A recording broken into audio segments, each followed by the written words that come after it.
Why can't this man ಅನ್ನುವಂತಹ ಮಾತು ಕೂಡ ಕೇಳಿ ಬರ್ತಾ ಇದೆ. ಆ್ಯಕ್ಚುಲಿ ಇವರು ಲೋಕಸಭಾ ಎಲೆಕ್ಷನ್ ಟೈಮಲ್ಲಿ ತುಂಬ ಓಡಾಡಿದ್ರು, ಟ್ರೈ ಮಾಡಿದ್ರು, ಪಾರ್ಟಿಯಿಂದ ಟಿಕೆಟ್ ತಗೊಳ್ಳೋದಕ್ಕೆ, ಪಕ್ಷ ಸಿದ್ಧಾಂತ ಅನ್ನುವಂತಹ ಒಂದಿಷ್ಟು ಅಚಲ ನಂಬಿಕೆ ಇತ್ತು.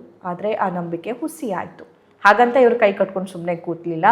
ಸ್ವಾಭಿಮಾನಿ ಬಳಗ ಅಂತ ಹೇಳಿ ಶುರು ಮಾಡ್ತಾರೆ. ಈ ವರ್ಡ್ ತಗೊಂಡ ತಕ್ಷಣ ಯಾರವರು ಅನ್ನೋದು ನಿಮಗೂ ಕೂಡ, ನಿಮ್ಮ ಊಹೆಗೂ ಕೂಡ ಬಂದಿರಬಹುದು. ಅವರೇ GB ವಿನಯ್ ಕುಮಾರ್. ಸೊ ನನ್ನ ಜೊತೆಗೆ ಸಿಕ್ಕಿದ್ದಾರೆ. ನಾನು ಕಾನ್ಸ್ಟಿಟ್ಯೂನ್ಸಿಗೆ ಬಂದಿದ್ದೀನಿ, ಅವ್ರನ್ನ ಮಾತಾಡ್ಸೋಣ. ನಮಸ್ಕಾರ, ಕಾರ್ಯಕ್ರಮಕ್ಕೆ ಸ್ವಾಗತ. Thank you. ಹೇಗಿದ್ದೀರಿ? I am good. ನೀವು ಹೇಗಿದ್ದೀರಿ? Good sir. ಸಂಕ್ರಾಂತಿ ಹಬ್ಬದ ಶುಭಾಶಯಗಳು. ಸಂಕ್ರಾಂತಿ ಟೈಮಲ್ಲಿ ವಿಡಿಯೋ ಮಾಡ್ತಾ ಇದ್ದೀವಿ, ಆ್ಯಕ್ಚುಲಿ ಇಂಟರ್ವ್ಯೂ ಮಾಡ್ತಾ ಇದ್ದೀವಿ.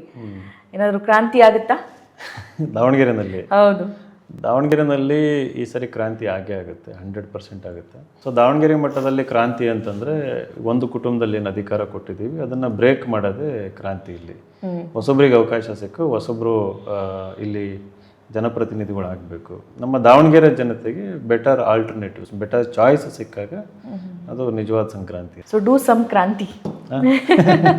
ಆ್ಯಕ್ಚುಲಿ ನಿಮ್ಮ ಹೋರಾಟ ಮುಂಚೆಯಿಂದಲೂ ನಾನು 2 ವರ್ಷದಿಂದ ನಿಮ್ಮನ್ನು ಮಾತಾಡಿಸ್ದೆ ಲೋಕಸಭಾ ಎಲೆಕ್ಷನ್ ಸಂದರ್ಭದಲ್ಲಿ. ಸೊ ಆಗಿನ ಮಾತಿಗೂ ಈಗಿನ ಮಾತಿಗೂ ಏನು ಭಿನ್ನ ಅಂತ ಅನ್ಸಲ್ಲ. ಆಗಿನ ಸ್ಟ್ಯಾಂಡು ಹಾಗೆ ಇದೆ, ಈಗಿನ ಸ್ಟ್ಯಾಂಡು ಹಾಗೆ ಇದೆ. ದಟ್ ಈಸ್ ಕುಟುಂಬ ರಾಜಕಾರಣವನ್ನು ಹೊರತುಪಡಿಸಿ ಬೇರೆ ಕಡೆ ನಾವು ಕಣ್ಣು ಹಾಯಿಸಬೇಕು ಅನ್ನೋದನ್ನು ಹೇಳಿದ್ರಿ. ಹೌದು. ಸೊ ಈಗಲೂ ಅದನ್ನೇ, ಯಾಕಂದರೆ ಕುಟುಂಬ ರಾಜಕಾರಣ ಅನ್ನೋದು ಎಸ್ಪೆಷಲಿ ಕಾಂಗ್ರೆಸ್ ಪಕ್ಷದಲ್ಲಿ, BJPನಲ್ಲೂ ಇದೆ ಅದು, ಬಟ್ ಕಾಂಗ್ರೆಸ್ ಪಕ್ಷದಲ್ಲಿ ಜಾಸ್ತಿ ಇರೋಂಥದ್ದು. ಅದು ಏನು ಮಾಡುತ್ತೆ ಅಂತಂದರೆ ಕುಟುಂಬ ರಾಜಕಾರಣ ಅದು ಸ್ವಾರ್ಥದಿಂದ, ಅಟ್ ದಿ ಕೋರ್ ಆಫ್ ಕುಟುಂಬ ರಾಜಕಾರಣ ಇರೋಂಥದ್ದು ಸ್ವಾರ್ಥ. ಅಲ್ಲಿ ಸ್ವಂತ ಸ್ವಾರ್ಥ, ಅವರ ಕುಟುಂಬ, ಅವ್ರ ಬಿಸ್ನೆಸ್ಸು. ನಮ್ಮ ಕ್ಷೇತ್ರದ ಸ್ವಾರ್ಥ ಇರೋದಿಲ್ಲ ಅಲ್ಲಿ. ಕ್ಷೇತ್ರಕ್ಕೆ ಏನಾದರೂ ಒಳ್ಳೇದು ಮಾಡಬೇಕು, ಡೆವಲಪ್ ಮಾಡಬೇಕು, ಒಂದು ವಿಷನ್, ಬಿಗ್ಗರ್ ವಿಷನ್. ನನ್ನ ದಾವಣಗೆರೆನ 2ನೇ ಬೆಂಗಳೂರು ಮಾಡಬೇಕು, ದಾವಣಗೆರೆಗೆ ಏರ್ಪೋರ್ಟ್ ತರಬೇಕು, ದಾವಣಗೆರೆಗೆ IIT ತರಬೇಕು, ದಾವಣಗೆರೆ ಗೇಮ್ಸ್ ತರಬೇಕು, ದಾವಣಗೆರೆಯಲ್ಲಿ ಗೌರ್ಮೆಂಟ್ ಮೆಡಿಕಲ್ ಕಾಲೇಜ್ ತರಬೇಕು, ದಾವಣಗೆರೆಯಲ್ಲಿ world class sports facility stadium ಮಾಡೋಣ, ದಾವಣಗೆರೆಯಲ್ಲಿ ಲಿಟರೇಚರ್ ಫೆಸ್ಟಿವಲ್ ಮಾಡೋಣ, ಅಥವಾ ದಾವಣಗೆರೆಯಲ್ಲಿ ಒಂದು ಸಂಸ್ಕೃತಿ ಎನ್ರಿಚ್ ಆಗೋ ರೀತಿಯಲ್ಲಿ ಒಂದು ಸ್ಪೇಸಸ್ನ ಕ್ರಿಯೇಟ್ ಮಾಡೋಣ. ಅದು ವಿಷನ್, ಅದು ಹಂಗಿರ್ಬೇಕು. ದಾವಣಗೆರೆ ನಮ್ಮೂರು ಅಂತಂದ್ರೆ ಅಭಿಮಾನ ಅಂದರೆ ಅದು ಅಭಿಮಾನ ಅಂತಂದರೆ ನಮ್ಮೂರನ್ನ ಬಳಕೆ ಮಾಡ್ಕೊಳ್ಳೋದಲ್ಲ ನನ್ನ ಸ್ವಾರ್ಥಕ್ಕೋಸ್ಕರ. ಊರನ್ನ ಬೆಳೆಸೋದೇ ಅಭಿಮಾನ ಇರ್ತದೆ. ಆ ವಿಷನ್ ಇರೋವಂಥ ರಾಜಕಾರಣಿಗಳು ಮುಂಚೆ ಇದ್ರು ಒಂದು ಕಾಲದಲ್ಲಿ, ಬಟ್ ಈ ಒಂದು 30-40 ವರ್ಷದಲ್ಲಿ ಇಲ್ಲ. ಸ್ವಂತ ಬಿಸ್ನೆಸ್ಸು, ಸ್ವಂತ ಏನೇನು ಸ್ವಾರ್ಥ ಇಲ್ಲಿ ಜಾಸ್ತಿ ಇರೋಂಥ. ಅಂದರೆ ದಾವಣಗೆರೆಗಿರೋ ಕೆಪಾಸಿಟಿಗೆ ದಾವಣಗೆರೆ ಅಭಿವೃದ್ಧಿ ಆಗಿಲ್ಲ ಅಂತಿದ್ದೀರಿ? ಹೌದು, ಸಿಕ್ಕಾಪಟ್ಟೆ ಕೆಪಾಸಿಟಿ ಇದೆ ಇಲ್ಲಿ. ನೀವು ದಾವಣಗೆರೆಯಿಂದ ನೋಡಿ, ನ್ಯಾಷನಲ್ ಲೆವೆಲ್ ಕ್ರಿಕೆಟಿಗೆಲ್ಲ ಹೋಗಿದ್ದಾರೆ, ಹೀರೋಯಿನ್ಗಳಾಗಿದ್ದಾರೆ, ಆಮೇಲೆ ಸಾಹಿತಿಗಳಿದ್ದಾರೆ, ದೊಡ್ಡ ದೊಡ್ಡ ಸಾಹಿತಿಗಳಾಗಿದ್ದಾರೆ. ಆಮೇಲೆ ಎಲ್ಲ ರಂಗದಲ್ಲೂ ಕೂಡ ಅವರು ಎಲ್ಲೋ ಇಲ್ಲಿಂದ ಎಸ್ಕೇಪ್ ಆಗಿ ಬಂದಿರೋರು ಅವರೆಲ್ಲ ಸ್ವಂತ ಪರಿಶ್ರಮದಿಂದ. ಇಲ್ಲಿಂದ ಯಾರು ಅವ್ರನ್ನ ಬೆಳೆಸಿಲ್ಲ. ಫಾರ್ ಎಕ್ಸಾಂಪಲ್, ಯಾವುದೋ ಸ್ಕೂಲಲ್ಲಿ ಒಂದು ಮಗು, ಒಂದು ಹುಡುಗಿ ಅಥವಾ ಒಂದು ಹುಡುಗ ರಾಷ್ಟ್ರ ಮಟ್ಟದಲ್ಲಿ ಆಯ್ಕೆ ಆಗ್ತಾರೆ.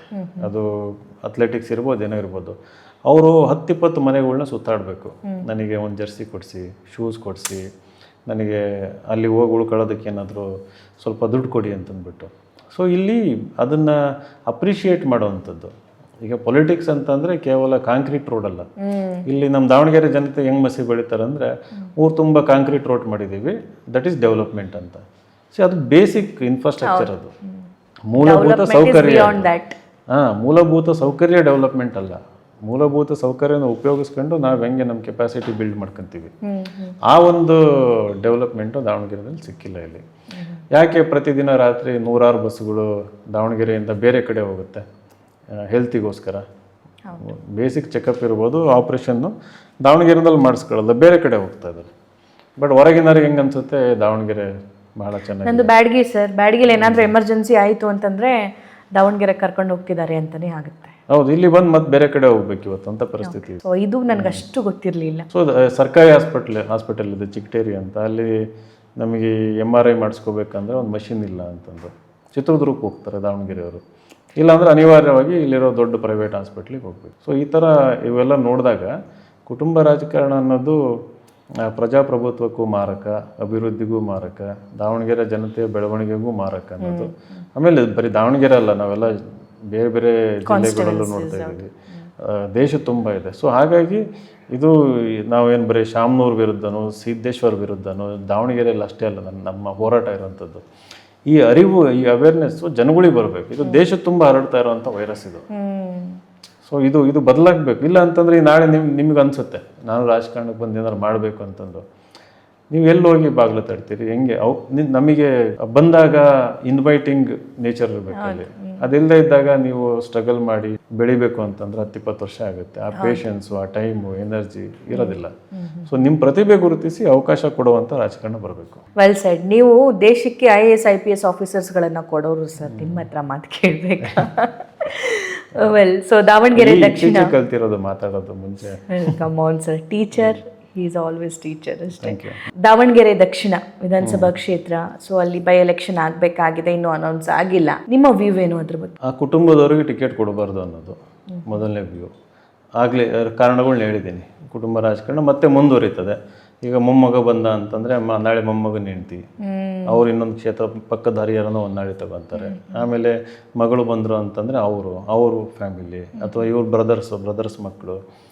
ಇದು ಪಾಳೆಗಾರಿಕೆ ಅಲ್ಲ ಇದು, ಅಲ್ವಾ? This is democracy. ಇದು ವೆರಿ ಮಚ್ ಡೆಮೋಕ್ರಸಿ. ಅಂದರೆ ನಾವು ನಮಗೋಸ್ಕರ ಕಾನ್ಸ್ಟಿಟ್ಯೂಷನ್ನ ಕೊಡ್ಕೊಂಡ್ವಿ. ಡಾಕ್ಟರ್ ಬಾಬಾ ಸಾಹೇಬ್ ಅಂಬೇಡ್ಕರ್ ಹೇಳಿದ್ರಲ್ಲ, ಪ್ರತಿಯೊಬ್ಬರಿಗೂ ಸಮಾನವಾದ ಅವಕಾಶ, ಸಮಾನತೆ ಅಂತಂದರೆ ಎಲ್ಲಿ ಸ್ಥಾನಮಾನಗಳಲ್ಲಿ, ಅವಕಾಶಗಳಲ್ಲಿ ಅಂತ. ನ್ಯಾಯ, ಸಾಮಾಜಿಕ, ಆರ್ಥಿಕ, ರಾಜಕೀಯ ನ್ಯಾಯ ಎಲ್ಲರಿಗೂ ಸಿಗಬೇಕು. ಸ್ವಾತಂತ್ರ್ಯ, ಪ್ರತಿಯೊಂದರಲ್ಲೂ ಸ್ವಾತಂತ್ರ್ಯ ಸಿಗಬೇಕು ಅಂತ. ಆಮೇಲೆ ಭ್ರಾತೃತ್ವ ಅಂತಂದು ಒಂದು ಆ್ಯಡ್ ಮಾಡಿದರು. ಸೊ ನಮ್ಮ ದೇಶದ ಇಂಟಿಗ್ರಿಟಿ, ಸಾವರೆಂಟಿ ಕಾಪಾಡೋದಕ್ಕೋಸ್ಕರ ಅದು ಬೇಕು ಅಂತ. ಇವೆಲ್ಲವೂ ನೆಗೆಟಿವ್ ಆಗ್ತವೆ ಒಂದೇ ಕುಟುಂಬದಲ್ಲಿ ಕೊಟ್ಟಾಗ. ಸಮಾನತೆ ಅನ್ನೋದು ಹೋಯ್ತು, ಸ್ವಾತಂತ್ರ್ಯ ಇರೋದು. ಮಾತಾಡೋದಕ್ಕೆ ಭಯ ಪಡ್ತಾರೆ ದಾವಣಗೆರೆಯಲ್ಲಿ.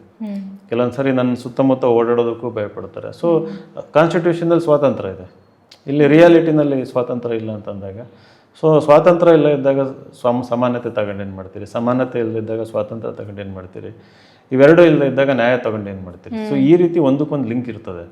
ಸೊ ನಾನು ಇದೇ ಏನು ನಿಮ್ಗೇನು ಪಾಯಿಂಟ್ಗಳು ಹೇಳ್ತಾ ಇದ್ದೀನಿ, ಇವನ್ನ ಸ್ಕೂಲು ಕಾಲೇಜಿಗೆ ಹೋಗಿ ಒಂದು ಅವೇರ್ನೆಸ್ನ ಟ್ರೈ ಮಾಡ್ತಾ ಇದ್ದೀನಿ.